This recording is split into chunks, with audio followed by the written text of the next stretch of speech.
Hello, what have we here? It just fit.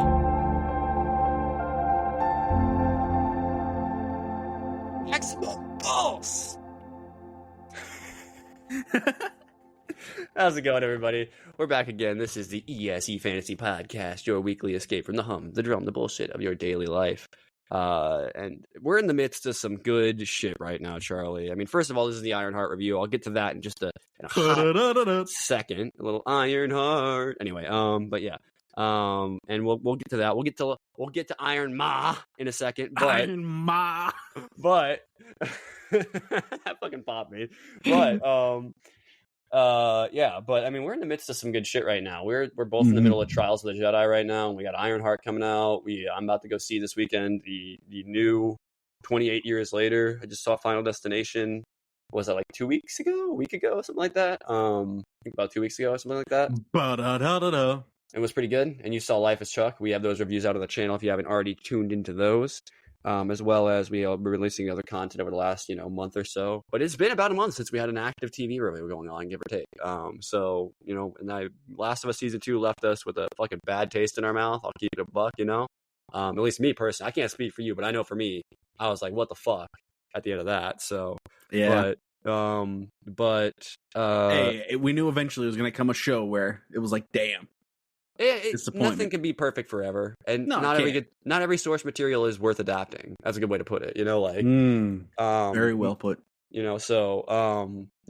But hey, they wanted to keep milking the cash cow, and that they did. So hopefully they at least made some money back on it. I would is all I can say. Otherwise, it was a complete fucking waste of time. But an exercise in ignorance, I'll call it. But that being said, I guess we'll get into a show we actually want to talk about, and actually, I'd say so far, at least through the first half of the season, I'm enjoying this show, Charlie. I mean, before I, and as I do this to you, just go ahead and let us know, directors, writers, all that stuff. Obviously, this is a Ryan Coogler stamped project, so we know he had some level of involvement in it. I mean, that makes sense. He introduced the character in Wakanda Forever, obviously, and therefore, if it's like how James Gunn worked with the Guardians and how, I mean, assumedly it was supposed to work with Taika and Thor, but clearly didn't, because I always go back to that. It's one of my favorite things in the MCU is like Taika had this incredible fucking arc for transitioning Thor into a completely different kind of character, and then like they just said, what if we undid everything you did to his character in the next movie? What if we just did that to you? What would you do? And then Thor 4 happened. So what would you do? And yeah, so at least I don't, obviously they're at least not doing that to him, so that's good. He's got at least some interest in what's going on here. Though I would never imagine Coogler to be the kind of director to be like, oh, but if you do this and you don't do that and blah blah blah. Like, I feel like there was like a sketch made by Coogler, like, hey, this is what I envisioned for the character. Do what the hell you want with it beyond that, though. And maybe none of that was even required to be stuck to. So I don't know. I just you have all these things.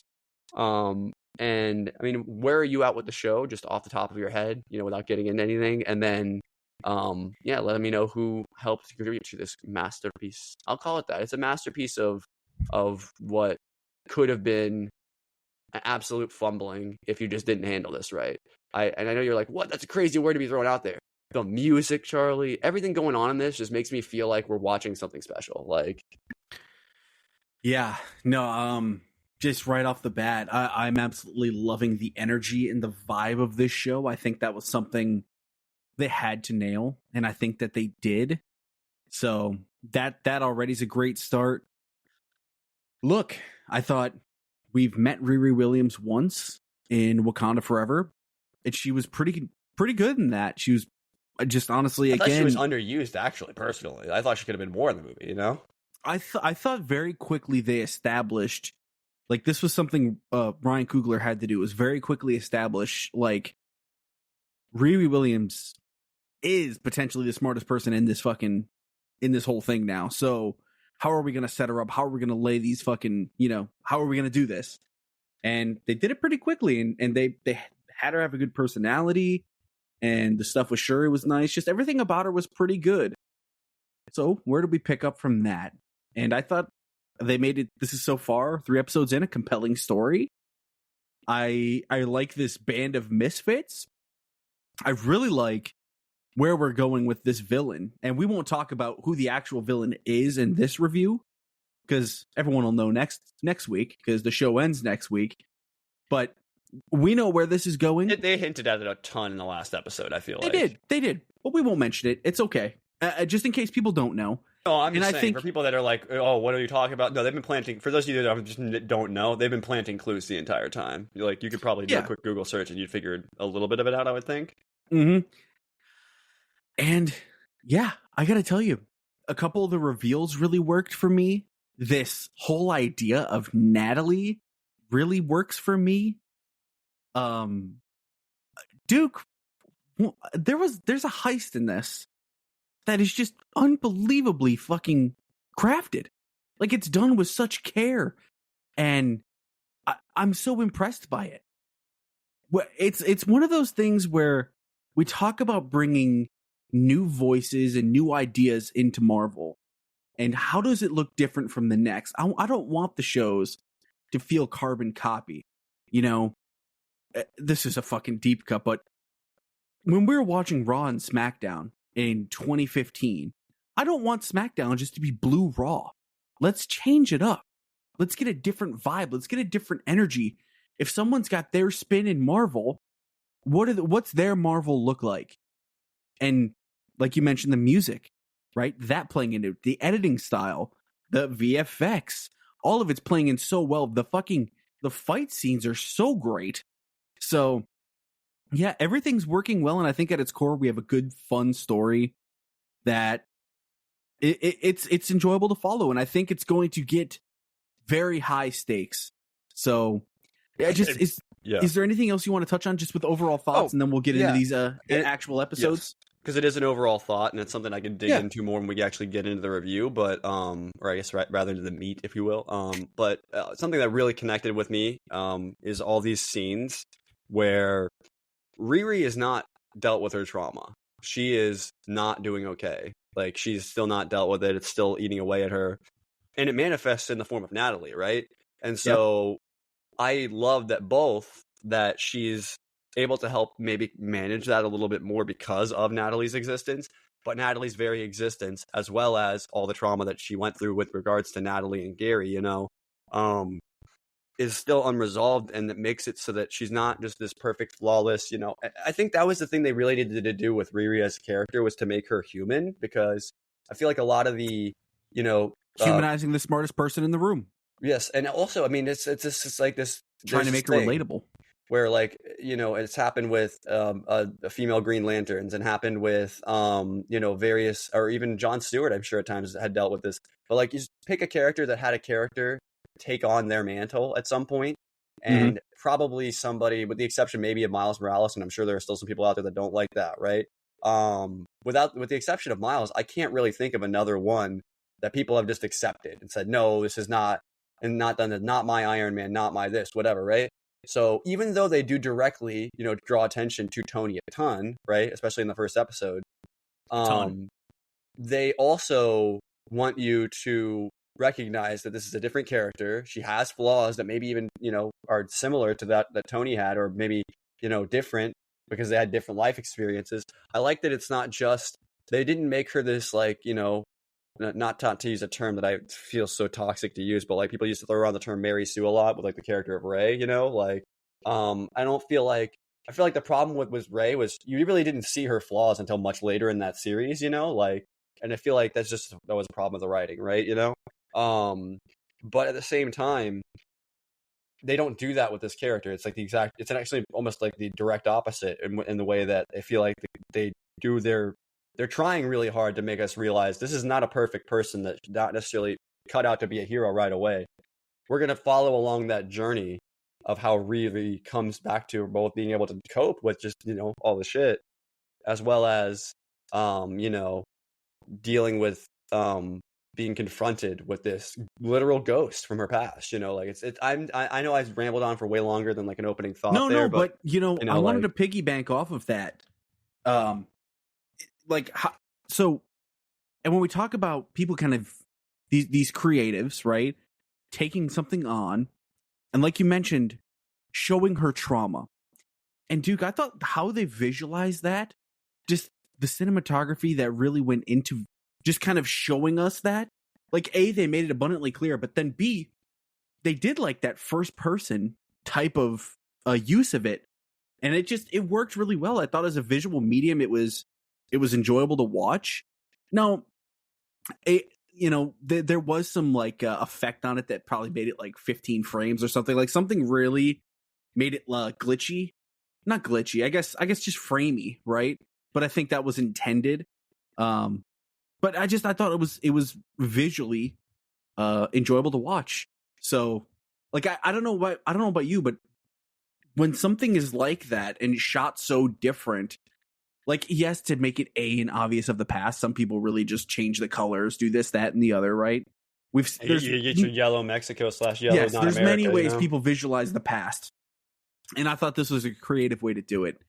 And yeah, I just wanted to piggyback off of that point you made. So we'll be talking about cinematography. We'll be talking about all of this as we're going along here, because this I'm going to say his name is Auntie Chung.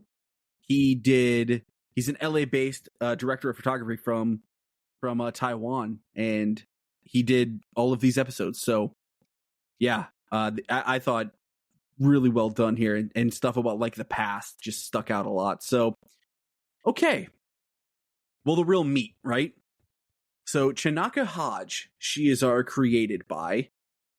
She also wrote the first episode. And Chinaka Hodge in the past, it looks like she was a co-producer of The Midnight Club, where she was also a part writer. She's written before for Snowpiercer. So some stuff we've heard of before. Midnight Club, I'm not terribly familiar with, but it is a Netflix show. People did like it. So, hey, picked up from some good talent. So Chinaka Hodge. And as we've seen in Marvel before, people will get promoted, essentially, if your movie does really good or your show does really good, as we've seen with Shackman going from WandaVision to congrats, here's Fantastic Four, as we've seen potentially most recently, although this isn't 100%, Jake Schreier going from Thunderbolts to X-Men. So look, it happens, and I only mention that because Ryan Coogler said it's happening, and I got to imagine maybe he just didn't know it's like super public knowledge yet, but yeah. So Chinaka Hodge, she's in charge of this whole damn thing. And yes, Ryan Coogler, one of the big executive producers of the show, is Ryan Coogler. His name was all over the marketing. He's out there promoting the show. So that's a big deal. And let's get into this first episode. So Chinaka Hodge, I'll ask you, because obviously we both seen, 3 Ryan Coogler movies. At least I don't know if you've probably seen more. Because I think you've seen Fruitvale, right? yes, but so you've seen like 4. I've seen 3, obviously. I mean, for me personally, I do feel his stamp on this. I don't know if that's just me inserting that because I saw his name all over the marketing. Like, I guess my question is, was that a marketing thing, or do you think he actually did have a hand in crafting the show? It feels intelligent, and I don't think he's going to put something out there that doesn't. So I just wonder, often, do creatives want their name plastered all over work if they didn't have anything to do with it? Well, if it sucks, yeah, but if it's We've something they didn't have anything to do with, stuff. like, do they want to take sucks. credit away? Because even now, I'm asking the question, right? Does that then take credit away from the people that did actually do the work? If he's just there to essentially produce, but an executive producer can mean a lot of things. He could have been there on the set every day, involved. Exactly. Like, yeah. So he's got a big. This is not just a generic producer role. He didn't just get someone to have lunch with Kevin Feige. No, this was executive. He had a big part to play in this. How big of a part? Who knows? But they seem to have, just like with Eyes of Wakanda, how he's executive producer of that too. He's one of the main guys that Kevin has really brought in. Compared to James Gunn. Like, James Gunn allegedly ran the cosmic side of the Marvel universe for a long time, right? So they couldn't do anything in that vein without consulting him or at least asking his question. So I wonder if that's like the same thing, but for like the Wakanda and Riri and everybody that he's introduced, right? Like maybe Namor would fall into that category. Theoretically, Namor. Like if something else goes on with Namor, I mean, it was a big part of him. So yeah, just like James Gunn with his Guardians. So yeah. I feel like you can in a way feel a stamp. So I just wanted to ask that because No, I it's a did good feel thing. it, and I just didn't want to like insert that myself and then bring that up and be like sound like an idiot because like I do think there is I think it's very much the vision of the creators that involved themselves with the project, like on personally, like, the writers and directors. But I do think if there was something in this that Ryan Coogler had been like, I don't know if that's what we should do, that's probably I assume that's how that worked, right? But maybe I'm wrong. And well, here's the good thing. So there's only 2 directors in this entire show. And Samantha Bailey, as Sam Bailey, she directed the first 3 episodes, and it looks like Angela Barnes directed the last 3. So Sam Bailey, who has directed before, Smart, by the way. Yeah, it is. And it kind of it ties into maybe a little bit of how they marketed this and how they're going to release this, which we'll get into at the end. But look, Sam Bailey previously directed Dear White People, previously directed Grownish, The Shy, Diary of a Future President, Mixed-ish, Future Wives was Clubs. Dear White People that one that like caused a shit ton of controversy? Like, just by the name. That's what I mean. Like, people yeah. saw the name and they immediately assumed it was like some fucking shit, and I don't even know what it was. Yeah. But I remember that stuck out to me because I remember that coming out. Yeah. And people being like, why? And of course, all the pundits immediately like, what do you mean, Dear White People? Because of course, but like, of course, got to insert your pussy hurting somewhere. You know how this goes. But so Sam Bailey did the first 3. So there'll be some of that with this show. Don't get it twisted, Oh yeah. Mm-hmm. Okay, so episode 1, Take Me Home. Riri Williams. Country Roads. Her request for MIT to extend her grant for another year is denied. She's expelled from the school after the school's dean's notes helps her. After the school dean's note, her helping other students and schools plagiarize their work in exchange for money. Can't do that, Riri, but look, she makes money, puts it in the suit, this, that, and the other.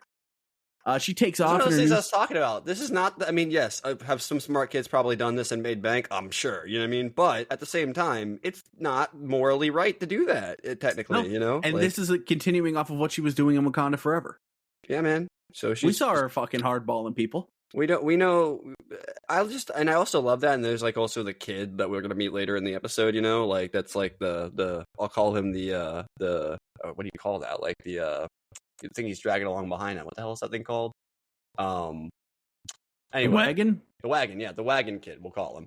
Yeah, and even he, like everybody in this is like hard up for cash and just like constantly like swindling. You know what I mean? And I just love that. Not swindling. That puts a bad connotation on it, but like trying to make an extra buck. 100% because it's fucking look at this economy. Yeah, they touched on like the economy a little bit. I love diving into the economy of the Marvel universe. It's incredible. You have to think with fucking Avengers Tower and everything else blowing up every other week. I mean, like, think about what the economy is like in Metropolis after that fucking Man of Steel movie. Like, you know what I mean? Imagine how many businesses on the NASDAQ just went under because their entire headquarters was destroyed in like a fucking super battle. Like exactly. Do you think superhero insurance exists in the Marvel universe? That's the kind of shit I hope we get in Wonder Man. I hope we get that level of it must, right? Because deep. they're prosecuting super crime in the courts. We saw that in What's She-Hulk, his insurance going to be like for an actor? Like, by the way, here's my question. Yes, technically we had Bullseye go on trial, obviously, but we didn't get really any acknowledgement of like in She-Hulk that we had all these superheroes going on trial, right? And it seemed like it was a pretty regular thing. Yep, Matt never prosecutes anyone but besides Hector. Yeah. Or sorry, he defends Hector, but like. I guess never mind. I guess they did kind of acknowledge it, but it would have felt like in the way they made it feel in She-Hulk was like there was one happening every other day. Like exactly. It was a big deal. That's her whole thing, where she did superhero law or whatever, right? So anyway. So moving on. No, and it's a part of what makes that show so fucking interesting. So she gets to Chicago. She's still grieving the deaths of her best friend Natalie and her stepfather Gary from a drive-by shooting. She shares with Natalie's brother Xavier on how she wants her talents to be taken seriously. She's recruited by John to join the gang of his cousin Parker Robbins, also known as the Hood. When she visits Robbins' hideout, he tests her by trapping her in a gas-filled elevator. She narrowly escapes. She pretty much shows off to everyone how badass she is. She initially denies his offer to join the next 3 heists. She relents when Robbins offers her financial compensation. She gets home.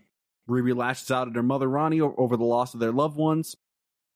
Ronnie tells her that she has unprocessed grief she has to deal with. Riri's grieving during her brain mapping of her AI leads to a being of digital recreation of Natalie. And that is our first episode in a whole. So, a couple things I wanted to touch on in this one. When we first meet the crew here, I gotta tell you, man, I really enjoyed this crew. So we had Clown, who's this pyro scientist, right? We had Slug, who's the hacker and a member of Robin's gang. We have Jerry and Roz Blood, who are just, they're sisters and they're members of the gang. They're like got these British accents. And then John is the cousin. And then obviously the main one of the group, Parker Robbins, the Hood. Duke, what did you think of all these guys in general? Just what did you think of the crew and kind of the vibe we got from them? 100%. And since you mentioned we went past like the Natalie thing, I want to jump back to that before I get into the crew. I'll get to the crew in a second. But I love that's a brilliant. I feel like I need to explain the brilliance of that decision because and this is where I feel like I do feel this is where if Brian Coogler wanted anything in this series, I feel like it was this. Smart. It is one of those things that. Obviously, I mentioned that it's the processing of the trauma, and that's great that that's visually represented in this glitching AI, essentially, her fractured mental is represented in this fractal of an AI almost, that I feel like at some point will fully, we've already gotten hints that she's already way more powerful than anyone realizes, so, yeah. I do think that Natalie is going to eventually, surpass all the other AI, even Vision, I suspect, which is going to piss some people off, I'm sure, but whatever, But what I love about that is that in the comics, the AI that now I'm sure there's probably been multiple AIs, just like Tony had multiple AIs, I'm sure in the comics as well. And has had multiple AIs. Obviously, you had Jarvis at first, but then you got Friday eventually, right? So, but her AI is usually Tony Stark, and that is, I think, done because they wanted to, maybe go against some of that stuff I mentioned happened when they introduced the character initially, where the pushback of a character like Ironheart being maybe not necessarily as just like being, again, taking up that mantle. I mean, look at what happened with Captain America 4, right? Taking up the mantle, it's always going to have an issue in people's minds. There's some people that just never be able to make that jump, right? Well, I love the decision to fully divorce the character from Tony Stark in that way, because I do think that was probably a bad call in the comics. I'm sure it probably just upset people because now Tony's back, but he's not really back, and it's an AI, and it's like, what, I don't even know if that version of Tony, I don't know if Tony Stark is dead in that timeline. I have no idea, so I would assume so, but I have no idea, so that, because I didn't read Ironheart comics, right? So, but that being said, it's brilliant to then turn it into her grief instead, because then it means something personal to her, and I feel like it recontextualizes the Jarvis AI and why Vision is still real of a person, It makes you wonder if a suit like Vision's became Natalie's, would she also be a person? I mean, obviously you'd need some of Thor's magic, but he's still around, so but and Thor's only gotten more powerful since then, right? So what would happen now? Us Thor 2 Thor, who knows? But yeah, right. So yeah, but I think it's a brilliant flip on that idea of it being, it almost feels like it was trying to tie her back to Iron Man more, maybe to assuage some people, like I said, and this just feels like it's saying, no, this is a new character, and this AI is going to represent something meaningful to the character. Yeah. No, well, with the crew, I mean, I like all of them. I mean, I even Rampage. Come on, they're all just great. Yeah, here we go. Eric Andre. I already told you I want to be beat up by the ladies. The two punchy ladies. I'm sorry. I'm telling everybody the truth. I want to be. They can punch me like that anytime. But anyway, but they can kick my ass. I wouldn't be able to stop them. But but yeah, no. So. And who's my favorite crew member? I mean, I'm really interested in the Hood. He is fucking interesting. Dude. What's his actual name? Is it Parker? Parker Robbins. What a fucking guy. The guy is doing a lot with his performance that's under the surface. I love actors that can do that. He's got a facial expression on, but you can also play something underneath. We've been seeing Anthony Ramos pop up more and more. I mean, every single time he shows up in something, he seemingly does great with it. So yeah. I'm hoping this isn't like he's gonna get killed, because Riri's absolutely, and we're gonna talk about it, clearly not against killing people, right? No. I hope she doesn't kill him, because I want to see him come back, because I think it'd be dope, because he's already got badass powers and stuff. So so let's get further into it, because we'll talk more about that stuff. Yeah, the whole crew's just it's a fucking vibe. I mean, genuinely. So Oh yeah, okay. and I'd say I would be remiss if I didn't mention, obviously everyone's gonna be like, what the fuck, why haven't you mentioned Slug yet? Slug is fucking awesome, obviously, and I love seeing representation like that. So, it's just I'm not gonna be remiss and mention that I find that cool. I'm sure there'll be some controversy with the actor, like there always is with fucking representation. Some people have something better to do. The answer to that is no, they don't. Nope, they absolutely don't, so they'll find it. Episode 2, will the real Natalie please stand up? This was written by Mallory Howard, who previously just kind of, from what I've seen, did some additional crew stuff on Thor Love and Thunder, so that's probably how she got in the building. But she was a story editor, written by, and staff writer for a television series called In the Dark, which was a CW show. Okay. Looks like it's got good reviews. CW can be hit or miss, so it's got like a 7.5 rating on IMDb, so pretty good reviews. But she wrote 26 episodes in that, so Mallory definitely, I think this is a big spot for her. So let's get into how she did. Okay. All right. Excuse me. Riri meets the Hoods gang as they target Tunnel, TNNL, which aims to turn Chicago's freight tunnels into a private highway at the expense of local communities. They aim to sabotage Tunnel's demonstration with a virus and lead to a negotiation. However, Riri's suit is not ready. Natalie, also known as Neuro-Autonomous Technical Assistant and Laboratory Intelligence Entity, provides the closest black market arms dealer in the area, being Joe McGillicuddy. Startled at the idea of Natalie recalling a memory of the real Natalie, Riri tethers Natalie to her laptop before she brings her suit to Joe in Evanston. Just a fun little exchange there. It's cute. Yep. Riri forces Joe to bring her to his collection, which is well stocked and an off-site. Joe shares how it makes him close to his father, who believed in weapons manufacturing. Joe believes technology can benefit humanity. Joe helps complete Riri's suit. Natalie manages to escape into different gadgets in her home, meeting Ronnie in the process, Riri's mother. The heist on Tunnel goes smoothly until Natalie breaks in Riri's suit, making her drop the hard drive containing the virus. Riri and Natalie manage to devise a backup plan to initiate the shutdown. Therefore, when that happens, Parker successfully blackmails Tunnel CEO Sheila into signing a contract to put the crew under Tunnel's payroll. Riri is confronted by a guard during her escape. Natalie glitches out before Parker shoots the guard. Natalie shares that she panicked, and it was reminded of the real Natalie's death. She expresses her suspicions of Parker's power. Going with Xavier to a concert, Riri talks to Ronnie about Natalie, and she refuses her mother's request to make an AI Gary. Oh my god, what a fucking idea that is, by the way, just philosophically. I actually wonder if they're dealing with grief. I think that's like, I mean, and this is the question, because this is a Ryan Coogler, again, not that discount all the other people that were involved, but would he allow himself to be on a project, that would then say something like that and then go back on it later, and then she makes the AI of Gary so that she can talk to Gary again or something, because it's within her power, probably. She probably could she has to figure out how she made this one. But yeah, she doesn't know where Natalie came from. I bet Natalie knows how it happened, I'll be honest with you. Oh yeah, it's such an advanced AI. Okay, so a couple things I want to touch on in this episode. Right away, I loved the chemistry and the awkwardness between Joe and Riri. Brilliant. And it only got better in the next episode. They have unbelievable chemistry together on screen. By the way, I've now realized Disney uses these fucking Marvel Disney shows as the fucking as the flush for the actors that didn't work out in their main fucking Star Wars movies. They did it with fucking both of them from Solo now. That's sad. Hey. Oh well.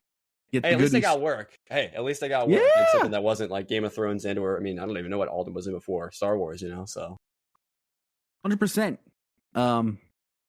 The way that they shot this heist, it was truly fucking beautiful. It was so fucking sick, so badass. Oh, I love the fight scenes. I love this crew. Everyone's got their own thing. Slug, when it was their time to shine, what did she? They had like 1.5 seconds and still made it work, right? Like they're just fucking on the computer. It's like, it was just like, oh my god, the tension was good, and it only got better next episode. What'd you think of this? What'd you think of our first heist? You know, we recently just read a book about an incredible heist, so it feels just the timing of this is brilliant. But yeah, what'd you think of this whole episode? I guess any other little nuggets you had? Yes, and I was just clarifying what the I was sorry, I was looking something up, my bad.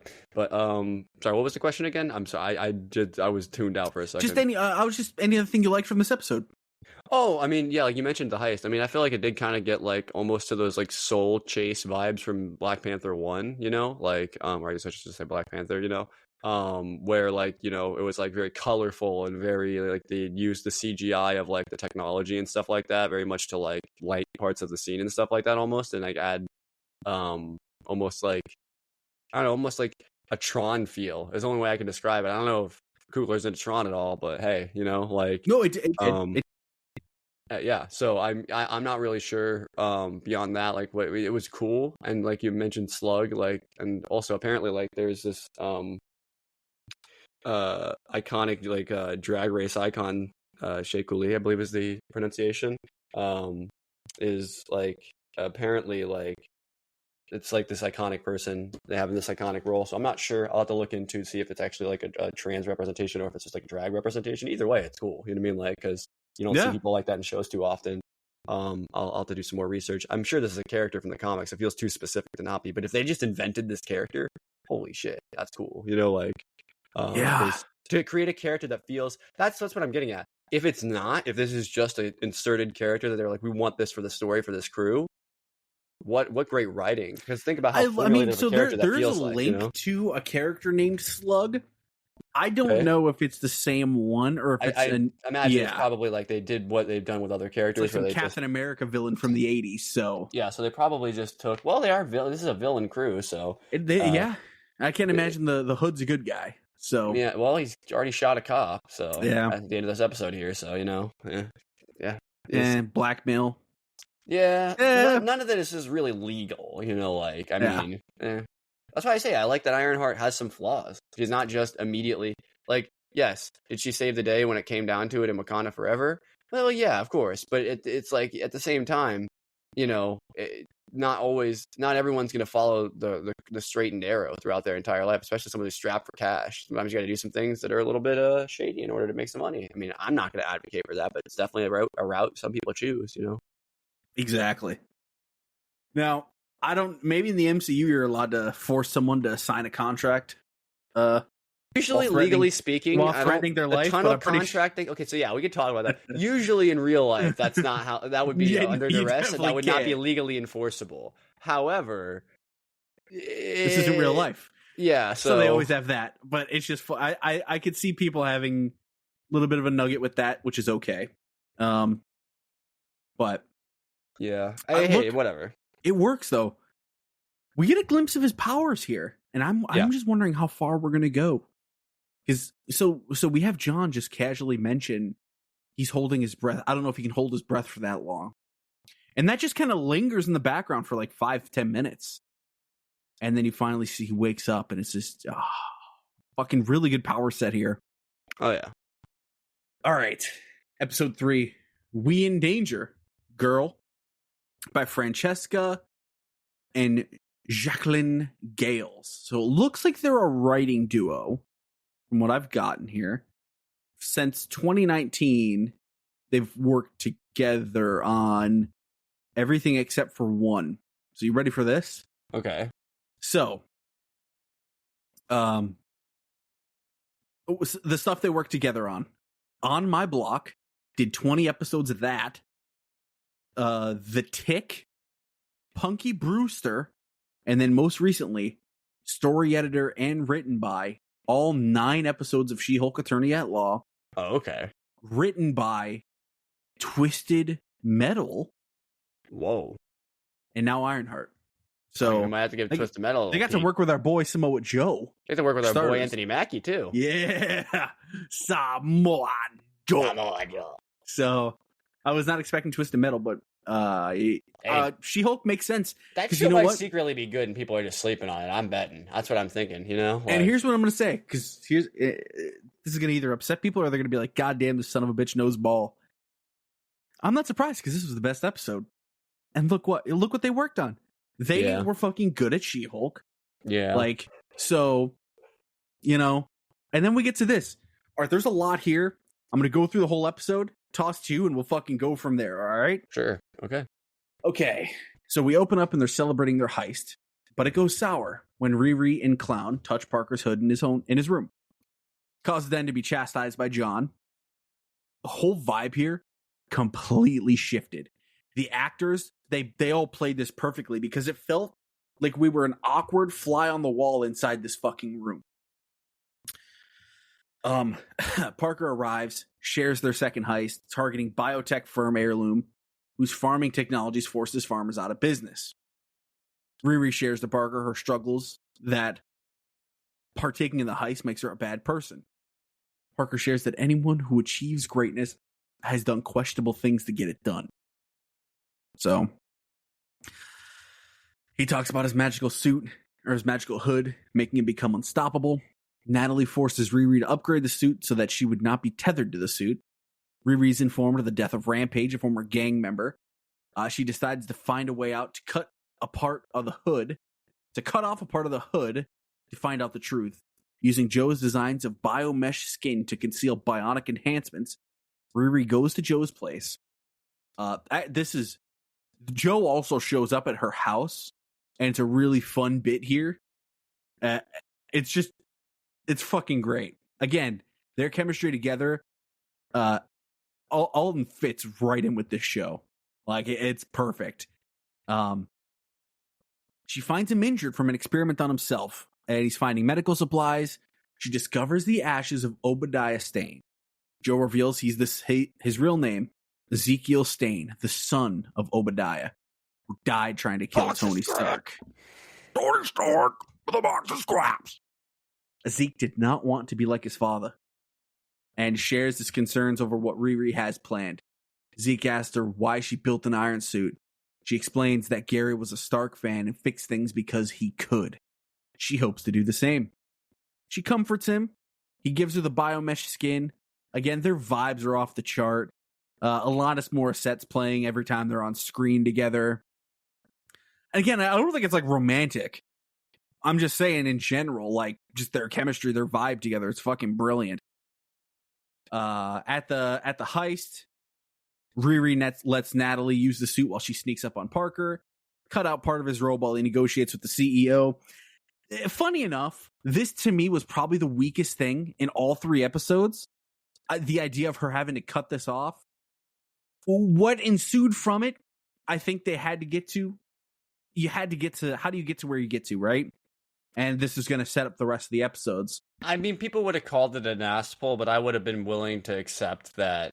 Yeah, I mean, no, it makes sense. Analyzing the cloak from a distance, you know what I mean? Yeah, like maybe they just had it to was get, so surprising she couldn't. Here's something you could have played with too. Maybe she has to like use like her she has like a small device on her, right, that can read the cloak, and he's got it on after a mission or something, and she has to like cozy up to him to try and like, not in like a weird way, but like, no, even just like putting her hand on his back real quick, being like, "Hey, right, good like, job, Chief," and you just suck up a little part. Yeah, and or maybe not even that. Just like maybe she just gets close enough and she can scan it or something. You know what I mean? Like something. This was the only thing that was off. Like he's totally gonna notice that, and immediately she got caught. So it's like, you know, like I don't know, like no. This was the only thing that I didn't care for, but it just looked goofy. I'll be honest. No, here's a big part. You had to come up with a reason for what happens next, right? So let's get to what happens next. She used the suit to sneak up on Parker. However, her cutter activates the detection system, causes a lockdown. Parker kills Mason brutally, and Natalie rescue the crew. Riri runs into John, who mistakenly thinks she killed Parker after seeing a piece of the hood she cut off. He admits to killing Rampage. They fight. Natalie saves Riri and leaves John to die. Riri panics as she's home and she realizes she left the biomesh skin where John died. and a grieving Parker attempts to quit being the Hood before he's given a vision showing that Riri was responsible for John's death. So, Riri had to be the one responsible. They had to come up with that idea why. I just think it didn't necessarily hit what I was hoping for, but I loved everything else.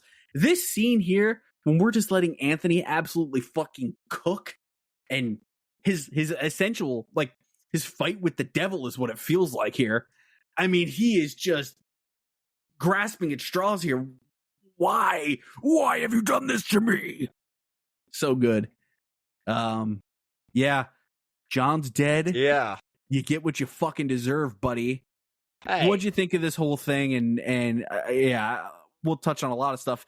First thing I gotta ask you about, though, Ezekiel Stain.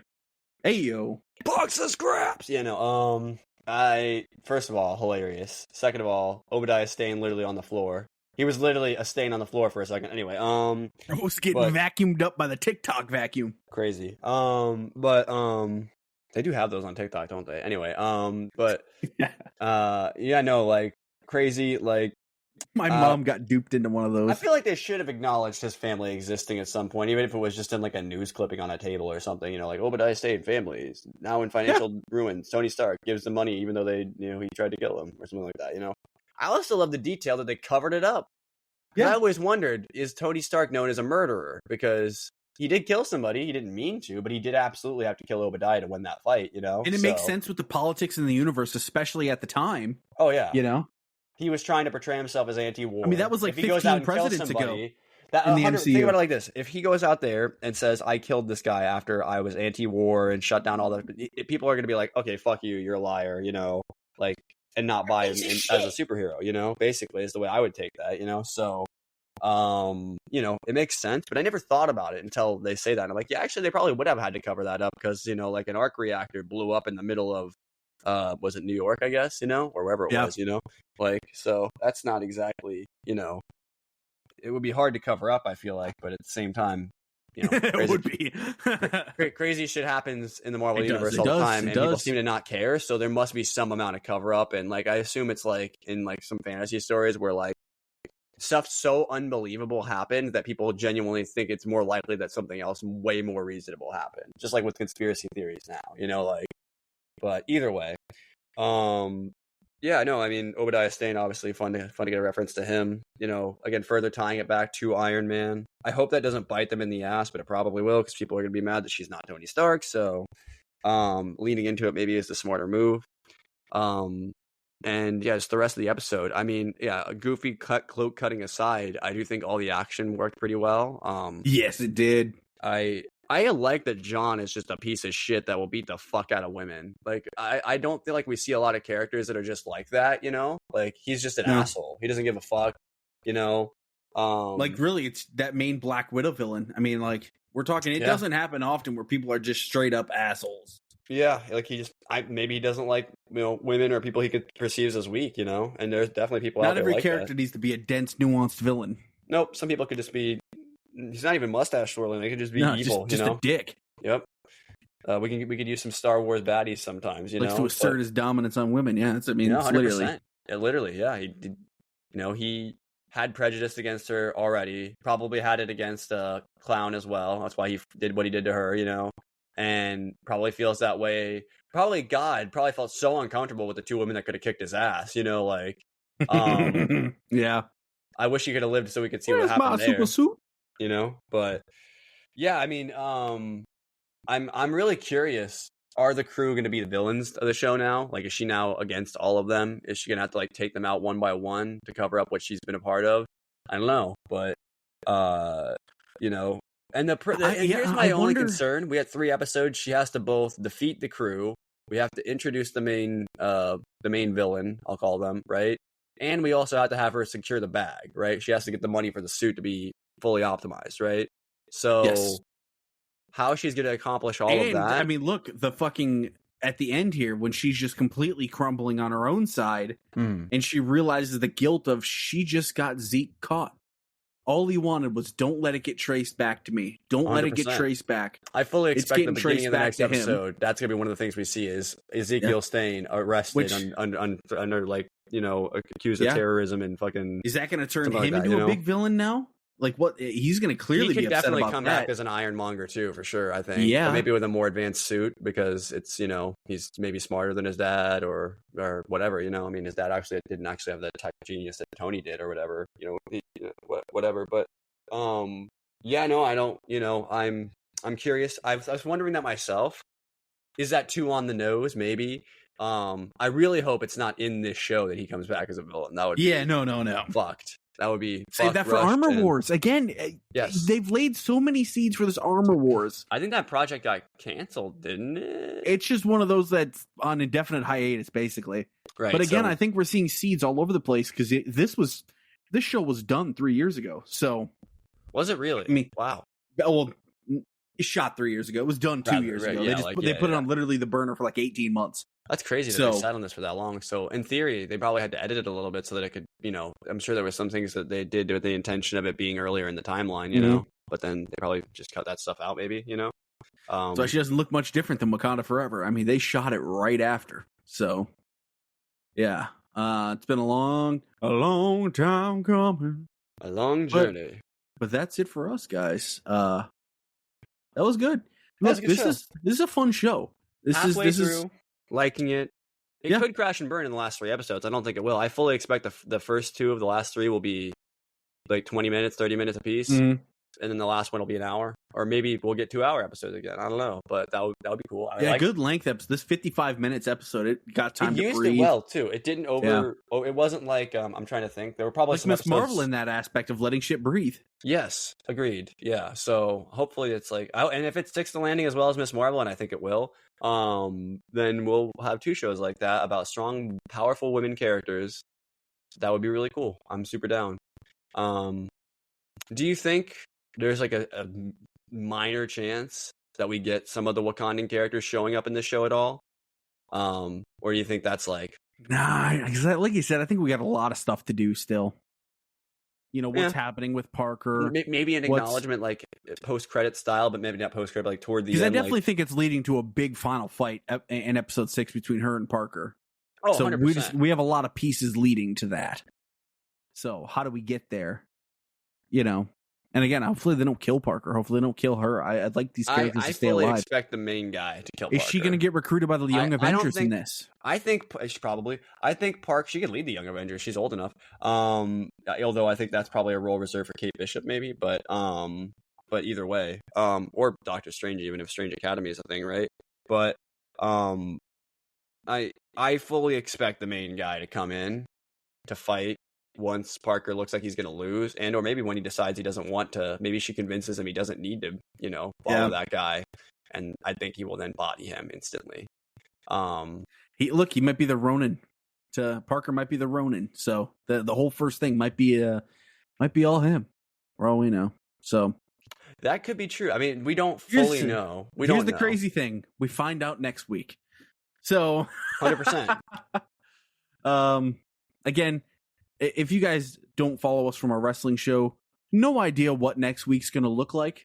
For the podcast, it might follow 2 weeks from now. Yeah. But the actual show is next week. Things are just going to get a little dicey here as time goes on. Either way, expect an F1 review, right? Yes. Expect 28 years later, whatever happens. All of these movies will be done. Is the timing of it going to be, as on the nose? No. But that's not why we're here. We're gonna figure it out. Look, I almost had to do jury duty today. The whole bag almost completely got fumbled in like less than 24 hours after we announced that. Exactly. So, yeah. Thank you guys so much for checking this show out, and we will catch you guys next time on ESE Fantasy. Inside the occlusion zone. Inside. Born again!